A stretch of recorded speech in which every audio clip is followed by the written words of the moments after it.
তৃতীয় বা চতুর্থ বিয়ে করার ক্ষেত্রে আগে কর দিতে হতো নির্দিষ্ট হারে, যত বেশি বিয়ে তত বেশি কর, এটাই নিয়ম ছিল, যাতে এই স্বেচ্ছাচারিতা বন্ধ করা যায়। এখন আর সেরকম কোনো কর লাগবে না বিয়ে করতে গেলে, অর্থাৎ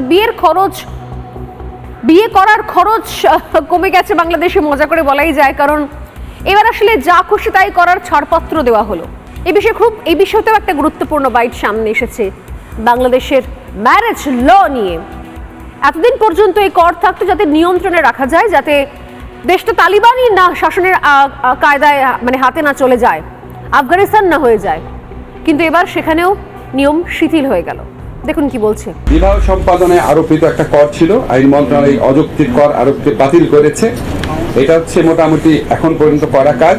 আর পরবর্তীকালে আপনাদের জানাবো, আমরা দেওয়ানি এবং ফৌজদারি আইনের ফৌজদারি কার্যবিধি যেটা আছে সেখানে আরও কিছু এরিয়া আইডেন্টিফাই করেছি। এরকম 15 থেকে 20টা এরিয়া অলরেডি আইডেন্টিফাই করেছি।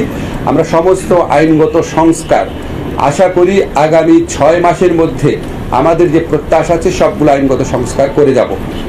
এখন আমরা যতগুলা সংস্কারই করব, আপনারা জানেন সরকারের পক্ষ থেকে বিচার বিভাগের সংস্কার কমিশন প্রতিষ্ঠা করা হয়েছে। আমরা এই সংস্কার কমিশনের কাছ থেকে ওনাদের সম্মতি নিয়ে, ওনাদের সাথে সাহায্য নিয়ে আমরা কাজগুলো করার চেষ্টা করছি, যাতে এটা কোঅর্ডিনেশন থাকে।